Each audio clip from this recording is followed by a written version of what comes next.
ನಾವೆಲ್ಲ ಚಿಕ್ಕವರಿದ್ದಾಗ ಸ್ಕೂಲ್ಗೆ ಹೋಗ್ತಿದ್ದಂಥ ಸಂದರ್ಭದಲ್ಲಿ ಈ ಒಂದು ಹಾಲ್ಕೋವನ್ನು ತೊಗೊಂಡು ತಿಂತಾ ಇದ್ವಿ. ಯಾಕೆ ಅಂದರೆ 1 ರೂಪಾಯಿಗೆ 4 ಬರುತ್ತಲ್ಲ, ಜಾಸ್ತಿ ಸಿಗುತ್ತೆ ಅಂತ ತೊಗೊಂಡು ತಿಂತಾ ಇದ್ವಿ. ಈ ಒಂದು ಹಾಲ್ಕೋವನ್ನು ಹೇಗೆ ಮಾಡೋದಂತ ನೋಡೋಣ.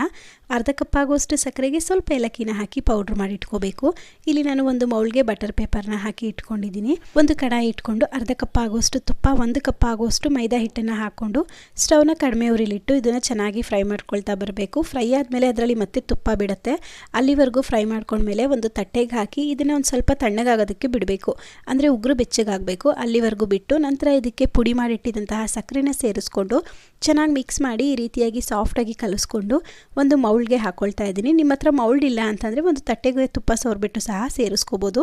ಈಗ ಇದನ್ನು ಕಂಪ್ಲೀಟಾಗಿ ತಣ್ಣಗಾಗೋದಕ್ಕೆ ಬಿಟ್ಟು ತಣ್ಣಗಾದ್ಮೇಲೆ ನಿಮ್ಗೆ ಯಾವ ಶೇಪಲ್ಲಿ ಯಾವ ಸೈಜಲ್ಲಿ ಬೇಕು ಆ ರೀತಿಯಾಗಿ ಕಟ್ ಮಾಡಿಕೊಂಡ್ರೆ ರುಚಿಯಾಗಿ ಸಾಫ್ಟಾಗಿರುವಂತಹ ಹಾಲ್ಕೋವಾ ರೆಡಿ ಆಗೋಗುತ್ತೆ. ಇದನ್ನು ನೀವು 1 ತಿಂಗಳು ಇಟ್ಟರೂ ಸಹ ಹಾಳಾಗೋದಿಲ್ಲ. ತುಂಬಾ ಚೆನ್ನಾಗಿರುತ್ತೆ. ಒಂದು ಸಲ ಟ್ರೈ ಮಾಡಿ ನೋಡಿ.